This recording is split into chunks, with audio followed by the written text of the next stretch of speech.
Young and Handsome by the Countess de Murat. Once on a time there was a potent fairy who endeavoured to resist the power of love, but the little god was more potent than the fairy. He touched her heart without even employing all his power. A handsome knight arrived at the court of the fairy in search of adventures. He was amiable, the son of a king, and had acquired renown by 1,000 noble achievements. His worth was known to the fairy. Fame had wafted the report of it even into her dominions. The person of the young prince corresponded so entirely with his high reputation that the fairy, moved by so many charms, accepted in a very short time the proposals which the handsome knight made to her. The fairy was beautiful, and he was sincerely in love with her. She married him, and by that marriage made him the richest and most powerful king in the world.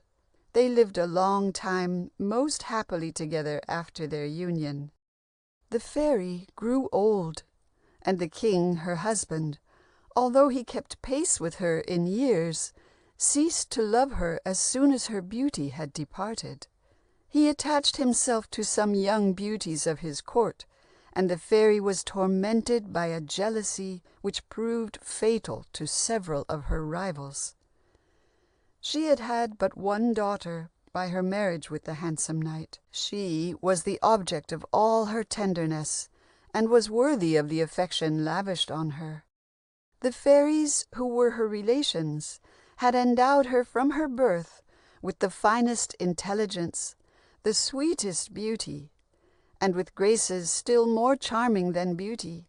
Her dancing surpassed anything that had ever been seen, and her voice subdued all hearts. Her form was perfect symmetry. Without being too tall, her appearance was noble.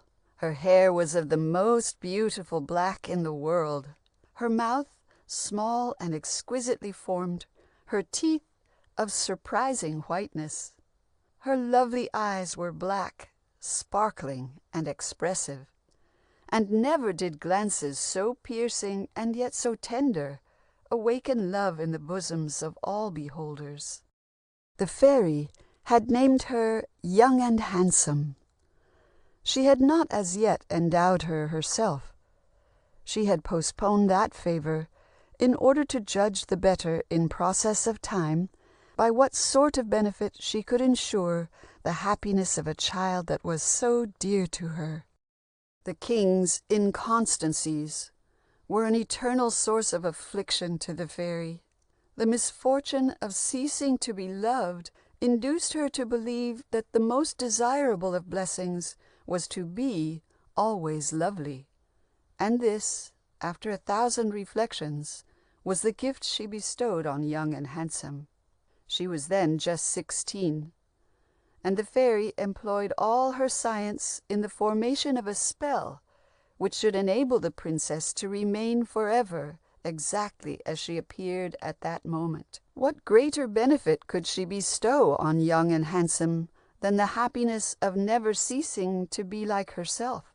The fairy lost the king, her husband, and although he had been long unfaithful to her, his death caused her such deep sorrow that she resolved to abandon her empire and to retire to a castle which she had built in a country quite a desert, and surrounded by so vast a forest that the fairy alone could find her way through it. This resolution sadly afflicted Young and Handsome. She wished not to quit her mother, but the fairy peremptorily commanded her to remain, and before she returned to her wilderness, she assembled in the most beautiful palace in the world all the pleasures and sports she had long banished, and composed from them a court for Young and Handsome, who in this agreeable company gradually consoled herself for the absence of the fairy. All the kings and princes who considered themselves worthy of her, and in those days people flattered themselves much less than they do now, came in crowds to the court of Young and Handsome, and endeavoured by their attentions and their professions to win the heart of so lovely a princess. Never had anything equalled the magnificence and amusements of the palace of Young and Handsome. Each day was distinguished by some new entertainment. Everybody composing it was happy, except her lovers, who adored her without hope. She looked with favour upon none, but they saw her daily, and her most indifferent glances were sufficiently attractive to detain them there for ever. One day, Young and Handsome, content with the prosperity and popularity of her reign, wandered into a pleasant wood, followed only by some of her nymphs, the better to enjoy the charm of solitude. Absorbed by agreeable reflections, what could she think of that would not be agreeable? She emerged from the wood unconsciously, and walked towards a charming meadow enamelled with thousands of flowers. Her beautiful eyes were occupied in contemplating 100 various and pleasing objects, when they lighted in turn on a flock of sheep, which was quietly feeding in the meadow on the bank of a little brook that murmured sweetly as it rippled over the pebbles in its path. It was overshadowed by a tuft of trees. A young shepherd, stretched on the grass beside the rivulet, was calmly sleeping. His crook was leaning against a tree, and a pretty dog, which appeared to be more a favourite of its master than the guardian of his flock, lay close to the shepherd. Young and Handsome approached the brook and cast her eyes upon the youth. What a beautiful vision! Cupid himself, sleeping in the arms of Psyche, did not display such charms. The young fairy stood gazing, and could not restrain some gestures of admiration, which were quickly succeeded by more tender emotions. The handsome shepherd appeared to be about 18, of a commanding form. His brown hair, naturally curling, fell in wavy locks upon his shoulders, and was in perfect harmony with the most charming face in the world. His eyes, closed in slumber, concealed from the fairy beneath their lids, new fires reserved by love to redouble her passion for the shepherd. Young and Handsome felt her heart agitated by an emotion to which it had hitherto been a stranger, and it was no longer in her power to stir from the spot. Fairies possess the same privilege as goddesses. They love a shepherd when he is lovable, just as if he were the greatest monarch in the universe. For all classes of mortals are equally beneath them. Young and Handsome found too much pleasure in her new sensations to endeavour to combat them. She loved fondly, and from that moment only indulged in the happy idea of being loved in return. She did not dare to wake the handsome shepherd, for fear he should remark her agitation, and pleasing herself with the notion of discovering her love for him in a gallant and agreeable manner, she rendered herself invisible to enjoy the astonishment she was about to cause him. Immediately arose a strain of enchanting music. What an exquisite symphony! It went straight to the heart. The delicious sound awoke Alidor, such was the name of the handsome shepherd, who for some moments imagined he was in an agreeable dream. But what was his surprise when, on rising from the grass on which he had been lying, he found himself attired in the most tasteful and magnificent fashion. The colours of his dress were yellow and grey, laced with silver. His wallet was embroidered all over with the initials of Young and Handsome, and suspended by a band of flowers. His crook was of the most marvellous workmanship, ornamented with precious stones of different colours set in elegant devices. His hat was composed entirely of jonquils and blue hyacinths, most ingeniously woven together.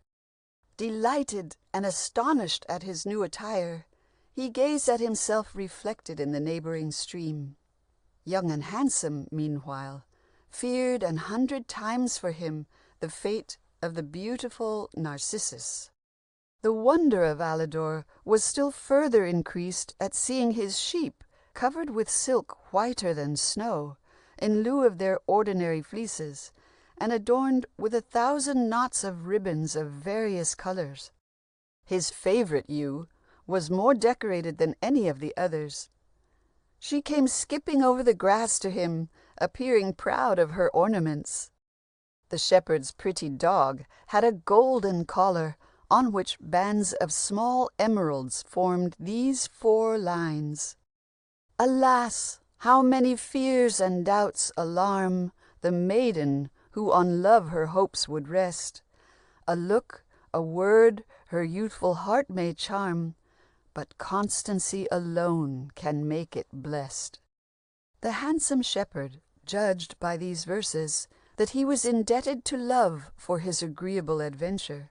The sun by this time had set.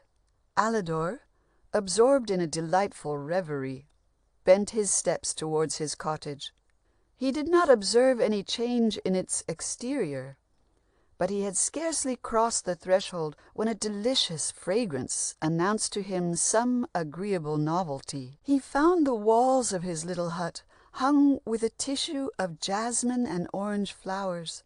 The curtains of his bed were of the same materials, looped up by garlands of pinks and roses. An agreeable atmosphere kept all these flowers perfectly fresh and beautiful. The floor was of porcelain, on which were represented the stories of all the goddesses who had been in love with shepherds. Alidor observed this. He was very intelligent. The shepherds of that country were not ordinary shepherds. Some of them were descended from kings or great princes, and Alidor could trace his pedigree up to a sovereign who had long sat on the throne of those realms before they became a portion of the dominions of the fairies.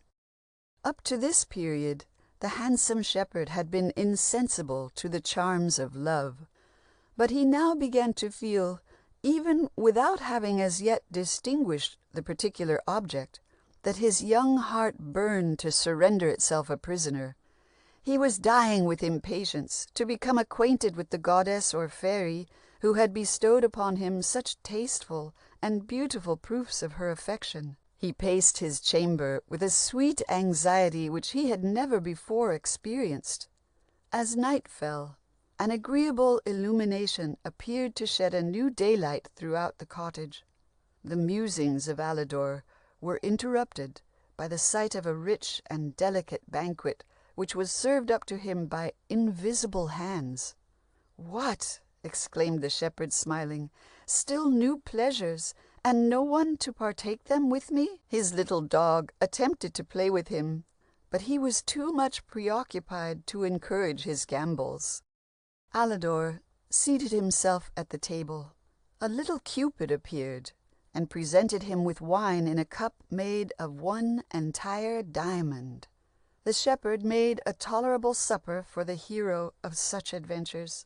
He endeavored to question the little Cupid, but instead of answering, the boy shot arrows at him, which, the moment they struck, became drops of exquisitely scented water. Alidor comprehended clearly by this sport that the little Cupid was forbidden to explain the mystery. The table disappeared as soon as Alidor had ceased eating, and the little Cupid flew away. A charming symphony stole upon the ear, awaking 1,000 tender sensations in the heart of the young shepherd.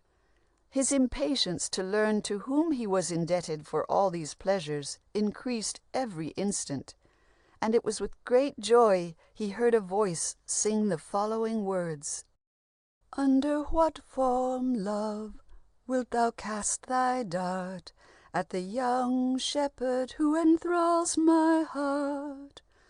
Once should he know he is the master there, will he my form and face account less fair? Of my affection he will be too sure, but that may not his love for me secure. With greater power to charm my smiles endue, I need no aid to make me fond or true." "Appear, thou charming being," exclaimed the shepherd, "and by your presence crown my happiness. I believe you to be too beautiful to fear that I should ever be faithless." No answer was returned to this adjuration. The music ceased shortly afterwards. A profound silence reigned in the cottage and invited the shepherd to sweet repose. He threw himself on his bed, but it was some time before he could sleep, agitated as he was by his curiosity and his newborn passion. The song of the birds awoke him at daybreak. He quitted his cottage and led his pretty flock to the same spot where the preceding day his good fortune had commenced. Scarcely had he seated himself beside the brook, when a canopy, composed of a most brilliant stuff of flame color and gold, was attached to the branches of the nearest trees to shelter Alidor from the rays of the sun. Some young shepherds and pretty shepherdesses of the neighborhood arrived at the spot. They were in search of Alidor. His canopy, his flock, and his dress excited in them great astonishment. They advanced hastily and eagerly asked him the origin of all these marvels. Alidor smiled at their surprise and recounted to them what had occurred to him. More than one shepherd felt jealous, and more than one shepherdess reddened with mortification. There were few of the latter in those parts who had not had designs upon the heart of the handsome shepherd, and a goddess or a fairy appeared to them by far too dangerous a rival. Young and Handsome, who rarely lost sight of her shepherd, endured with considerable impatience the conversation of the shepherdesses. Some amongst them were very charming, and one so lovely that she might be a formidable rival even to a goddess. The indifference with which Alidor treated them all reassured the young fairy. The shepherdesses quitted Alidor reluctantly and led their flocks further into the meadow. Shortly after they had departed, leaving only a few shepherds with Alidor, a delicious banquet appeared, set out upon a marble table. Seats of green turf arose around it, and Alidor invited his friends, the shepherds who had come to join him, to share his repast. On seating themselves at the table, they discovered that they were all attired in handsome dresses, though less magnificent than that of Alidor, which at the same moment became dazzling with jewels.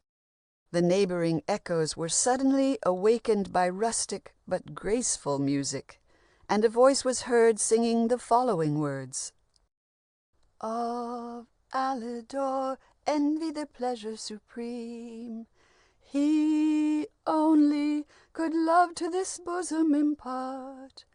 Ye shepherds who beauty and worth can esteem, do honor to him as the choice of my heart." The astonishment of the shepherds increased every moment. A troop of young shepherdesses approached the banks of the rivulet. The melody of the music was not so much the attraction which led them to this spot as the desire to see Alidor. They began to dance beneath the trees, forming an agreeable little bal champêtre. The young fairy, who was present all the time but invisible, assumed in an instant, with 6 of her nymphs, the prettiest shepherdesses' dresses that had ever been seen. Their only ornaments were garlands of flowers. Their crooks were adorned with them, and Young and Handsome, with a simple wreath of jonquils, which produced a charming effect in her beautiful black hair, appeared the most enchanting person in the world. The arrival of these fair shepherdesses surprised the whole company. All the beauties of the district felt mortified. There was not a shepherd who did not eagerly exert himself to do the honors of the fête to the newcomers. Young and Handsome, though unknown to them as a fairy, did not receive less respect or attract less attention. The sincerest homage is always paid to beauty. Young and Handsome felt flattered by the effect of her charms, unaided by the knowledge of her dignity. As to Alidor, the instant she appeared amongst them, forgetting that the love which a goddess or a fairy bore to him bound him to avoid anything that might be displeasing to her, he flew towards Young and Handsome, and accosting her with the most graceful air in the world, "Come, beautiful shepherdess," said he, "come and occupy a place more worthy of you. So exquisite a person is too superior to all other beauties to remain mingled with them." He offered his hand, and Young and Handsome, delighted with the sentiments which the sight of her had begun to awaken in the breast of her shepherd, allowed herself to be led by Alidor beneath the canopy, which had been attached to the trees as soon as he had arrived at the spot that morning. A troop of young shepherds brought, by his orders, bundles of flowers and branches, and constructed with them a little throne, on which they seated Young and Handsome. Alidor laid himself at her feet. Her nymphs seated themselves near her, and the rest of the party formed a large circle, in which everybody took their places according to their inclinations. This spot, adorned with so much beauty, presented the most agreeable spectacle in the world. The murmur of the brook mingled with the music, and it seemed as if all the birds in the neighborhood had assembled there to take their parts in the concert. A great number of shepherds advanced in separate groups to pay their court to Young and Handsome. One amongst them, named Iphis, approaching the young fairy, said to her, "However distinguished may be the place Alidor has induced you to accept, it is one perhaps very dangerous to occupy." "I believe so," answered the fairy, with a smile that had power to captivate all hearts. "The shepherdesses of this village will find it difficult to forgive me the preference which Alidor appears to have accorded to me amongst so many beauties more deserving of it." "No," rejoined Iphis, "our shepherdesses will be more just, but Alidor is beloved by a goddess." And thereupon Iphis related to Young and Handsome the adventure which had befallen the beautiful shepherd. When he had finished his story, the young fairy, turning towards Alidor with a gracious air, said to him, "I do not desire to provoke so terrible an enemy as the goddess by whom you are beloved. Evidently she did not intend me to occupy this position, and therefore I resign it to her." She rose as she said these words, but Alidor, gazing fondly upon her, exclaimed, "Stay, lovely shepherdess! There is no goddess whose love I would not sacrifice for the delight of adoring you, and she of whom Iphis speaks is not overwise, at least in matters of the heart, since she has permitted me to behold you." Young and Handsome could not make any reply to Alidor. The shepherds at that moment came to request her to dance, and never was more grace displayed than on this occasion. Alidor was her partner, who surpassed himself. Never had the most magnificent fêtes at the court of Young and Handsome afforded her so much pleasure as this rural entertainment. Love embellishes every spot in which we behold the object of our affections. Alidor felt his passion increasing every instant, and made 1,000 vows to sacrifice all the goddesses and fairies in the world to the ardent love with which his shepherdess had inspired him. Young and Handsome was delighted with the evident attachment of the beautiful shepherd, but she wished to make a momentary trial of his affection. Iphis was amiable, and, if Alidor had not been present, would no doubt have been much admired. The young fairy spoke to him twice or thrice very graciously, and danced several times with him. Alidor burned with a jealousy as intense as his love. Young and Handsome observed it, and feeling more sure of her shepherd's heart, she ceased paining it, spoke no more to Iphis during the rest of the day, and bestowed on Alidor her most encouraging glances. Heavens, what glances! they would have filled the most insensible hearts with love. Evening having arrived, the lovely company separated with regret. 1,000 sighs followed Young and Handsome, who forbade any of the shepherds to accompany her. But she promised Alidor, in a few brief words, that he should see her again in the meadows the next morning. She departed, followed by her nymphs and watched by the shepherds, who were in hopes that by following her at a distance, they might discover, without her perceiving them, the village to which these divine beings belonged. But the moment that Young and Handsome had entered a little wood which concealed her from the sight of the shepherds, she rendered herself and her nymphs invisible, and they amused themselves for some time in seeing the shepherds vainly endeavoring to trace the road they had taken. Young and Handsome observed with pleasure that Alidor was amongst the most eager of the party. Iphis was in despair that he had not followed them closely enough, and several of the shepherds, who had been captivated by the nymphs, passed half of the night in hunting the woods and the neighborhood. Some authors have asserted that the nymphs, following the example of the young fairy, thought some of these shepherds more charming than all the kings they had ever seen in their lives. Young and Handsome returned to her palace, and although a fairy, always occupied by 1,000 different affairs, might absent herself without causing much surprise, she found all her lovers exceedingly uneasy at not having seen her the whole day, but not one of them ventured to reproach her for it. It was necessary to be a very submissive and respectful suitor in the palace of Young and Handsome, or she would speedily issue an order for him to quit her court. Her admirers did not even dare to speak to her of their passion. It was only by their attentions, their respect, and their constancy that they could hope eventually to touch her heart. Young and Handsome appeared little interested in what was passing around. She ate scarcely any supper, fell into frequent fits of musing, and the princes, her lovers, attentive to all her actions, imagined that they heard her sigh several times. She dismissed all the court very early and retired to her apartments. When one is looking forward to a meeting with those we love, everything that presents itself in the interim appears very poor and very troublesome. The young fairy, with the nymphs who had followed her all the day, concealed in a cloud, were transported in an instant to the hut of the handsome shepherd.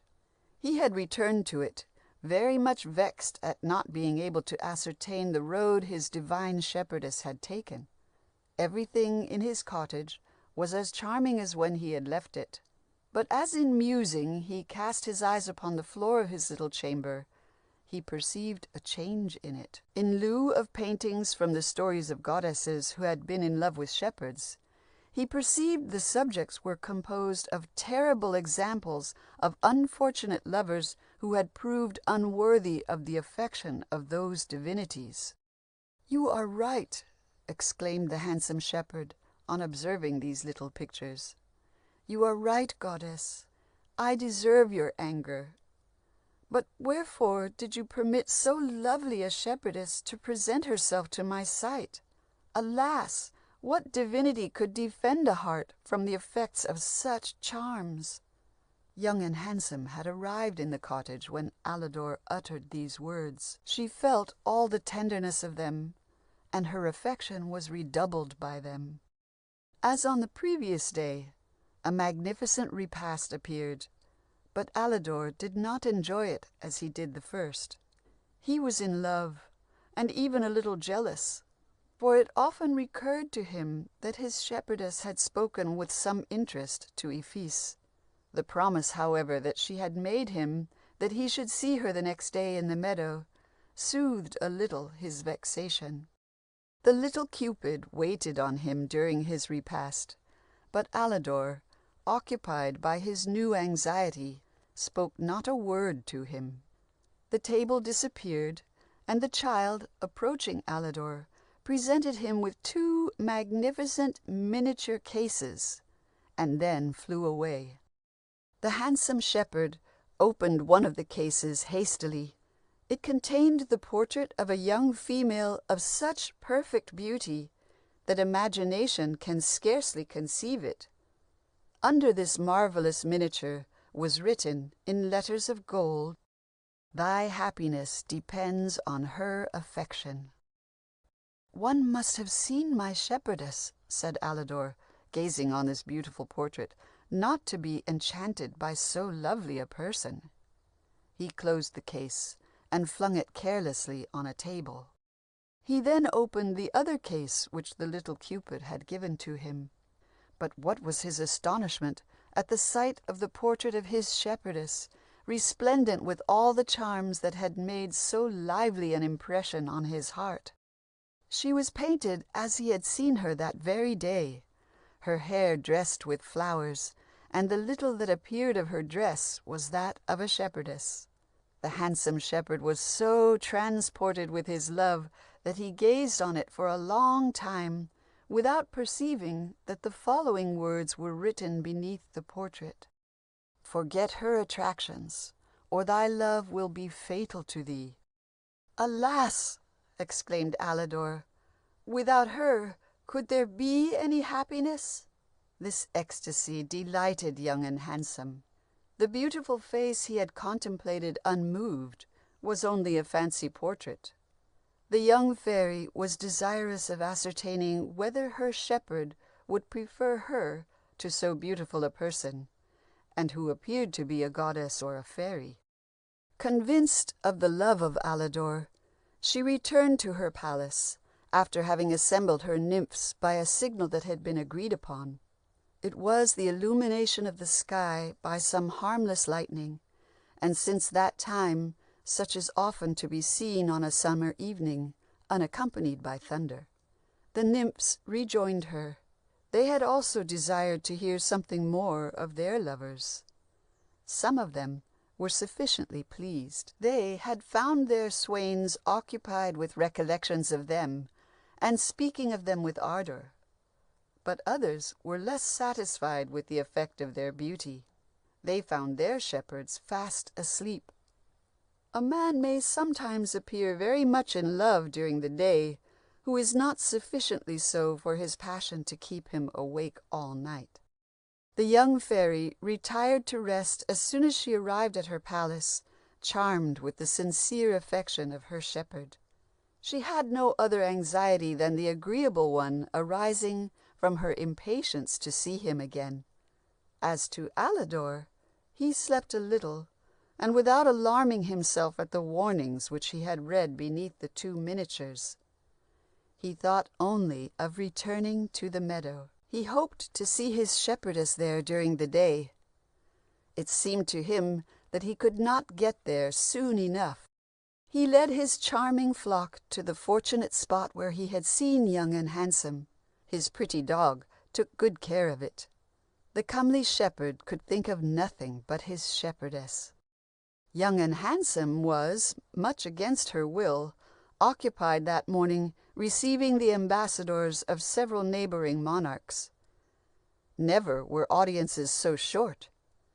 Yet, notwithstanding, a considerable portion of the day passed in the performance of these tiresome ceremonies. The young fairy suffered as much as her shepherd, whose keen impatience caused him 1,000 torments. The sun had set. Alidor had no longer any hope of seeing his shepherdess that day. How great was his grief! He deplored his fate. He sighed incessantly. He made verses on her absence, and with the ferrule of his crook engraved them on the trunk of a young elm. You on whom Venus looks with envious eyes, while round your steps her truant graces play, you on whose glances Cupid so relies that he has thrown all other darts away, how wretched in your absence must I be, who prize you every earthly bliss above, and yet my sorrow has a charm for me, its gloom is but the shadow of my love. As he finished carving these lines, Young and Handsome appeared in the meadow at a distance, with her nymphs all still attired as shepherdesses. Alidor recognized her a long way off. He ran, he flew towards Young and Handsome, who received him with a smile so charming that it would have increased the felicity of the gods themselves. He told his love to her with an ardor capable of persuading a heart less tenderly inclined towards him than that of the young fairy. She desired to see what he had carved on the tree, and was charmed with the talent and affection of her shepherd. He related to her all that happened to him the preceding evening, and offered 1,000 times to follow her to the end of the world, to fly from the love which a goddess or a fairy had unfortunately conceived for him. "My loss would be too great should you fly from that fairy," replied Young and Handsome in her sweetest manner. "It is no longer necessary for me to disguise my sentiments from you, as I am convinced of the sincerity of yours." "It is I, Alidor," continued the charming fairy, "it is I who have given you these proofs of an affection which, if you continue faithful to me, will ensure your happiness and mine forever." The handsome shepherd, transported with love and joy, flung himself at her feet.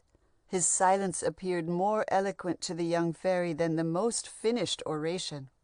She bade him rise, and he found himself superbly attired. The fairy then touching the ground with her crook, there appeared a magnificent car, drawn by 12 white horses of surpassing beauty. They were harnessed 4 abreast. Young and Handsome stepped into the car and caused the comely shepherd to take his seat beside her. Her nymphs found room in it also, and as soon as they had all taken their places, the beautiful horses, who had no occasion for a driver to intimate to them the intentions of their mistress, swiftly conveyed the whole party to a favorite chateau belonging to the young fairy. She had adorned it with everything that her art could furnish her with in the way of wonders. It was called the Castle of Flowers, and was the most charming residence in the world. The young fairy and her happy lover arrived with the attendant nymphs in a spacious courtyard, the walls of which were formed out of thick hedges of jasmines and lemon trees. They were only breast high. Beneath them ran a lovely river, which encompassed the courtyard. Beyond it, a charming grove, and then fields stretching as far as the eye could see, through which the said river made 1,000 windings, as unwilling to quit so beautiful a home. The castle was more to be admired for its architecture than for its size. It contained 12 apartments, each of which had its peculiar beauty. They were very spacious, but there was not room enough in them for the residence of Young and Handsome and all her court, which was the most numerous and magnificent in the universe.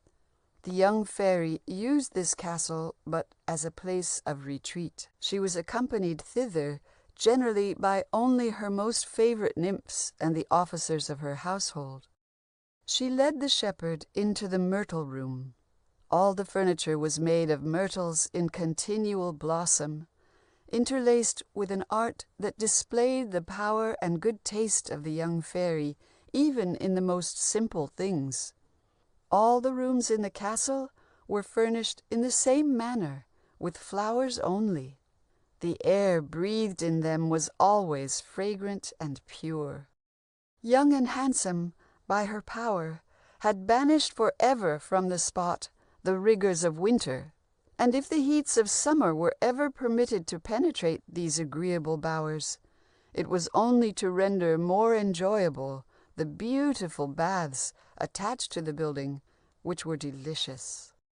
The apartment was of white and blue porphyry, exquisitely sculptured, the baths being of the most curious and agreeable forms. That in which Young and Handsome bathed was made out of a single topaz, and placed on a platform in an alcove of porcelain. 4 columns, composed of amethysts of the most perfect beauty, supported a canopy of magnificent yellow and silver brocade embroidered with pearls. Alidor, absorbed by the happiness of beholding the charming fairy, and remarking her affection for him, scarcely noticed all these marvels. A delightful and tender conversation detained these happy lovers for a long time in the myrtle room. A splendid supper was served in the jonquil saloon. An elegant entertainment followed. The nymphs acted to music the loves of Diana and Endymion. Young and Handsome forgot to return to her palace and passed the night in the Narcissus chamber. Alidor, entranced with love, was long before he tasted the sweets of slumber in the myrtle room, to which he was conducted by the nymphs on the termination of the entertainment. Young and Handsome, who forbore to use her power to calm such agreeable emotions, also laid awake till nearly daybreak. Alidor, impatient to behold again the charming fairy, awaited the happy moment for some time in the jonquil saloon. He had neglected nothing in his attire which could add a grace to his natural attractions. Young and Handsome appeared 1,000 times more lovely than Venus. She passed a part of the day with Alidor and the nymphs in the garden of the castle, the beauties of which surpassed the most marvelous description. There was an agreeable little fête champêtre in a delicious grove, wherein Alidor, during a favorable opportunity, had the sweet pleasure of professing his ardent love to Young and Handsome. She desired that same evening to return to her palace, but promised Alidor to come back to him the next day. Never has an absence of a few hours been honored by so many regrets.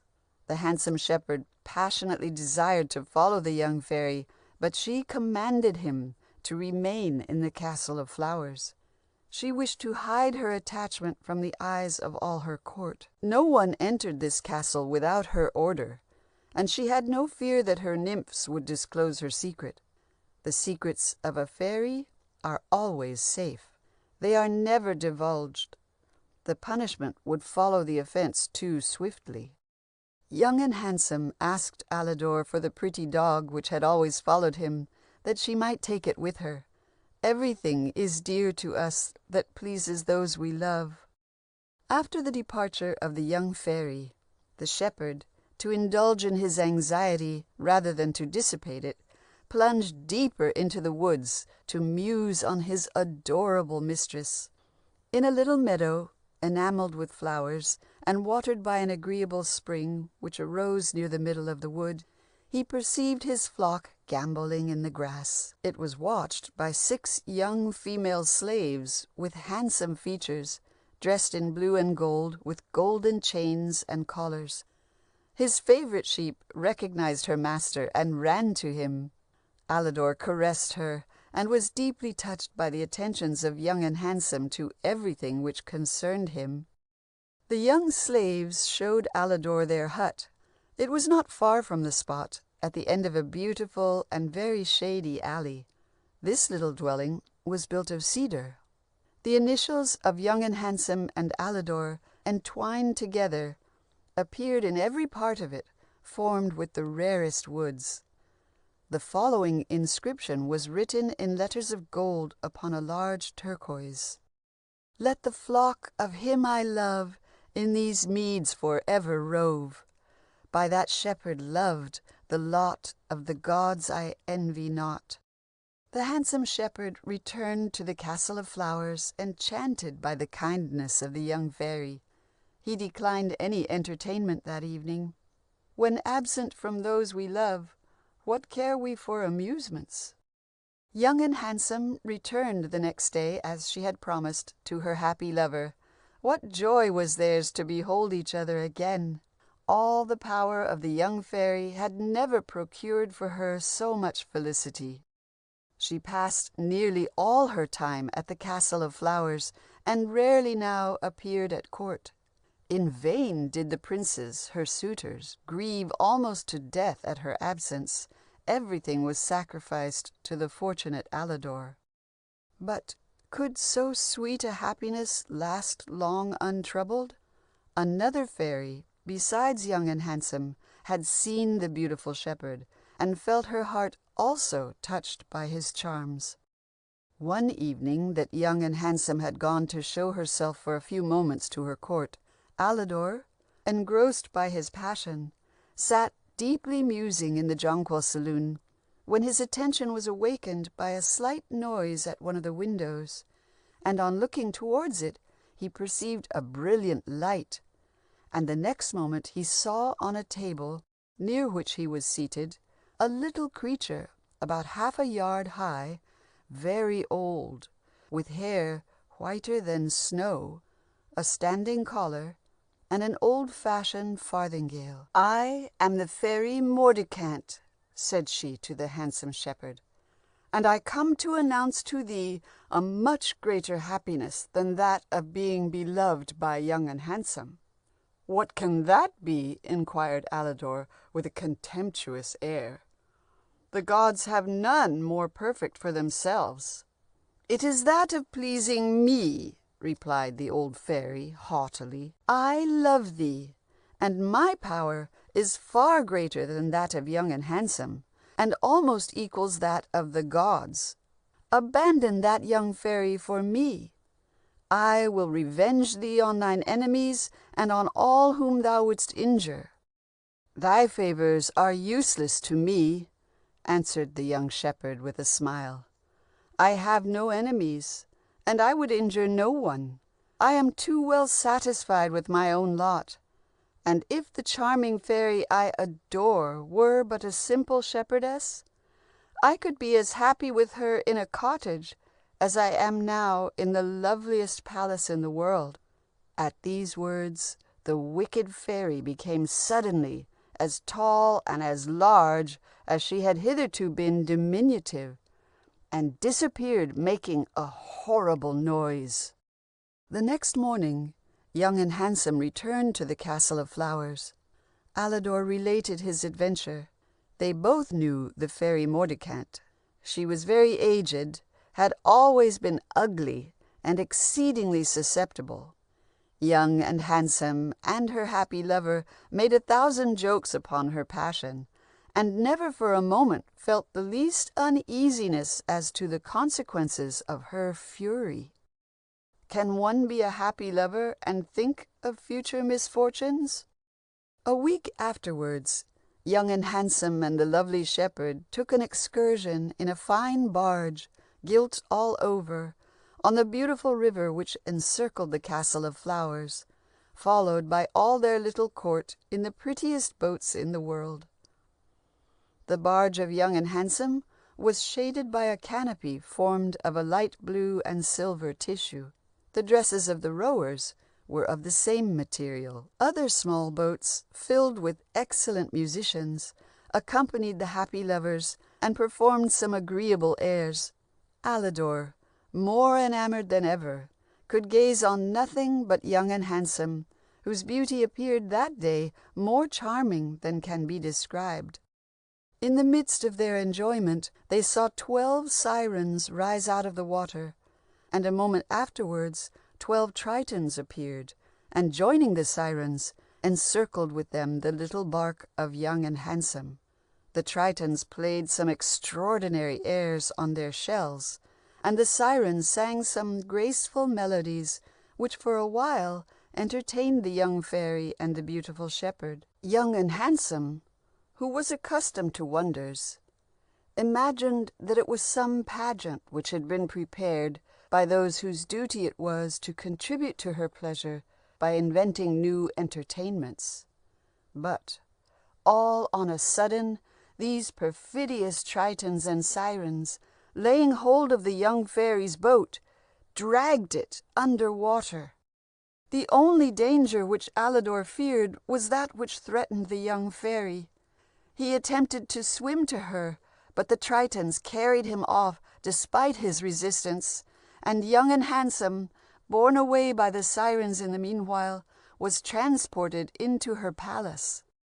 One fairy having no power over another, the jealous Mordicant was compelled to limit her vengeance to making Young and Handsome endure all the misery so cruel a bereavement would necessarily occasion.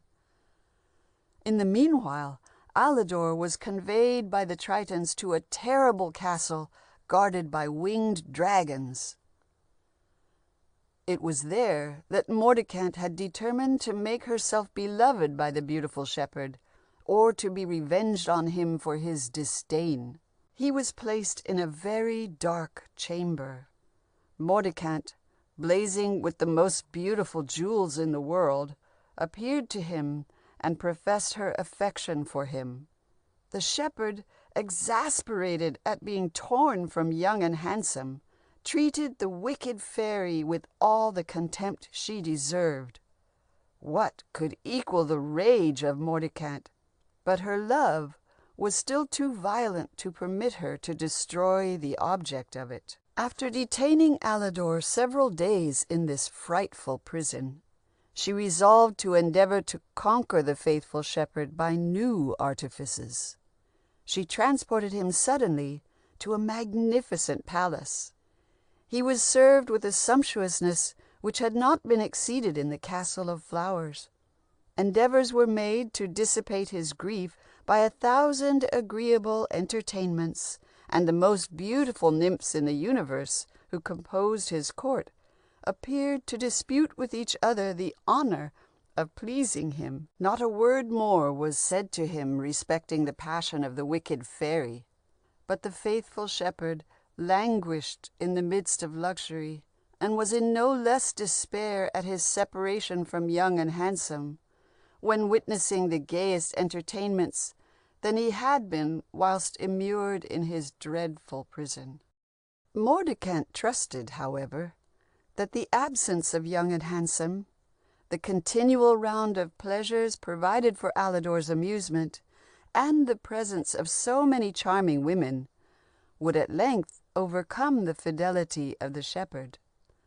And her object in surrounding him with so many beautiful nymphs was but to take herself the figure of the one which might most attract his attention. With this view, she mingled amongst them in disguise, sometimes appearing as the most charming brunette, and at others as the fairest beauty in the universe. Love, who is all-powerful in human hearts, had subdued for a time her natural cruelty, but desperation at being unable to shake the constancy of Alidor reawakened her fury so powerfully that she determined to destroy the charming shepherd and make him the victim of the faithful love he cherished for Young and Handsome. One day, without being seen, she was watching him in a beautiful gallery, the windows of which opened upon the sea. Alidor, leaning over a balustrade, mused in silence for a considerable time.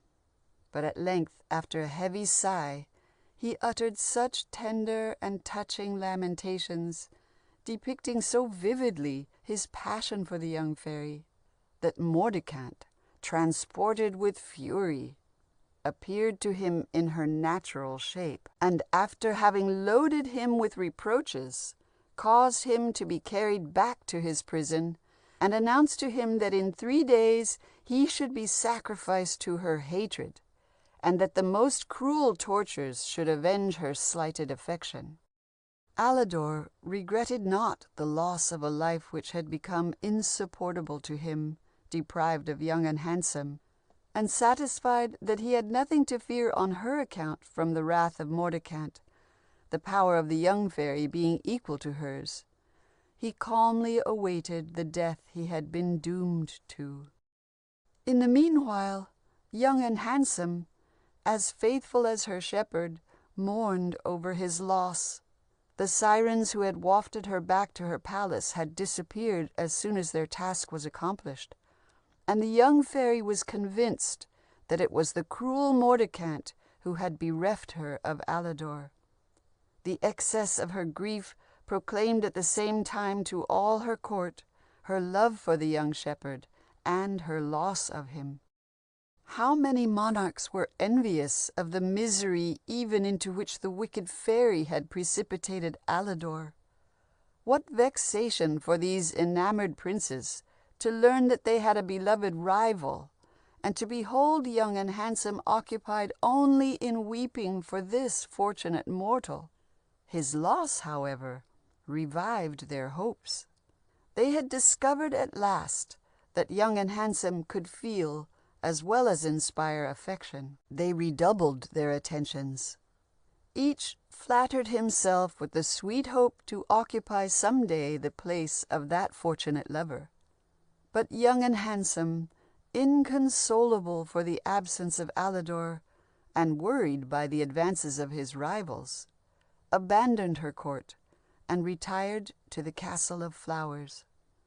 The sight of those charming scenes, where everything recalled to her heart the recollection of the lovely shepherd, increased her melancholy and her affection. One day, as she was walking in her beautiful gardens, and gazing on the various objects with which they were adorned, she exclaimed aloud, "Alas! Ye were formerly my delight, but I am now too much absorbed by my sorrow to take any further interest in your embellishment."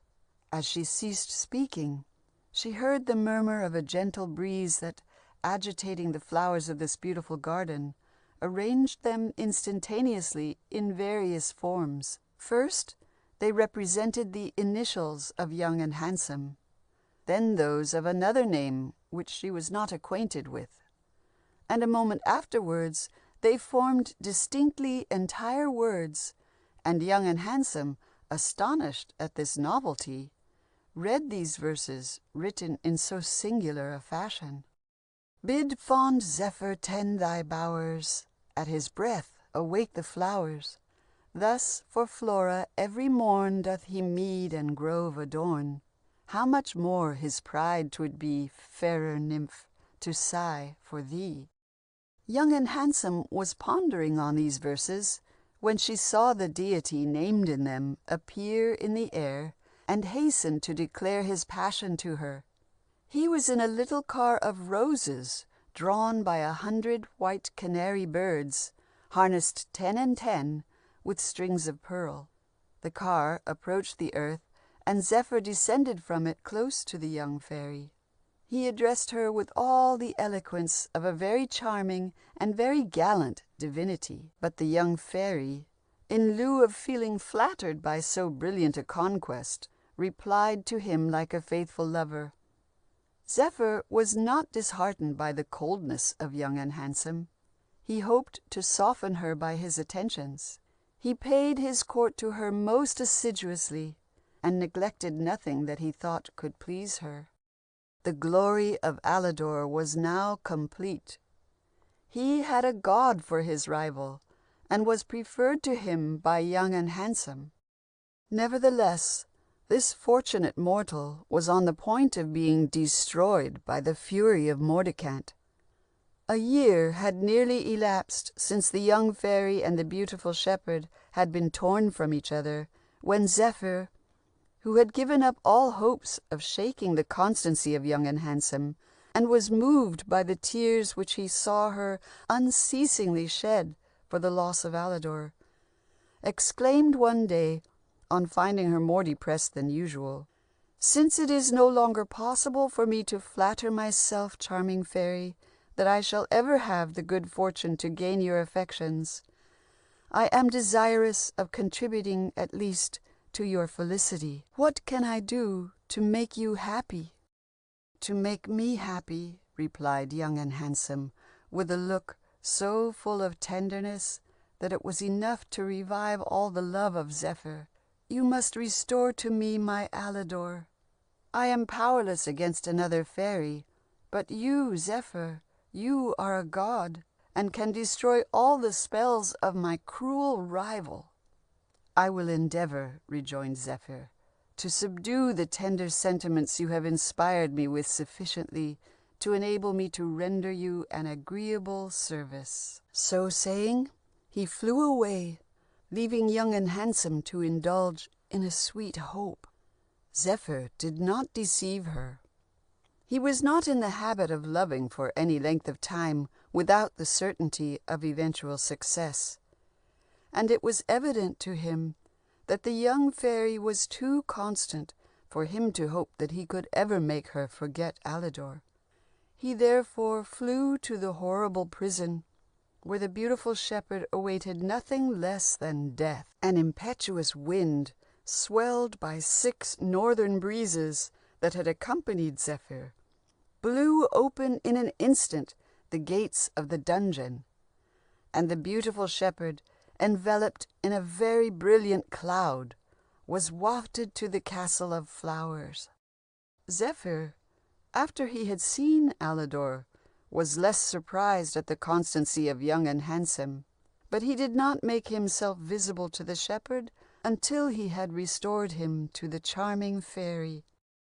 Who could describe the perfect joy of Alidor and Young and Handsome at seeing each other once more? How lovely each appeared, and how fondly was each beloved! What thanks did not these fortunate lovers render to the deity who had secured their happiness! He left them shortly afterwards to return to Flora. Young and Handsome was anxious that all her court should share in her felicity. They celebrated it by 1,000 festivities throughout her empire, despite the vexation of the princes, her less fortunate lovers, who were the spectators of the triumphs of the beautiful shepherd. In order to have nothing more to fear for Alidor from the wrath of Mordicant, Young and Handsome taught him the fairy art, and presented him with the gift of continual youth. Having thus provided for his happiness, she next considered his glory. She gave him the Castle of Flowers, and caused him to be acknowledged king of that beautiful country over which his ancestors had formerly reigned. Alidor became the greatest monarch in the universe, on the same spot where he had been the most charming shepherd. He loaded all his old friends with favors, and, retaining forever his charms as well as Young and Handsome, we are assured that they loved each other eternally, and that Hymen would not disturb a passion which formed the happiness of their existence. If you like the video, put a like, subscribe to the channel and click on the bell to not miss our new videos.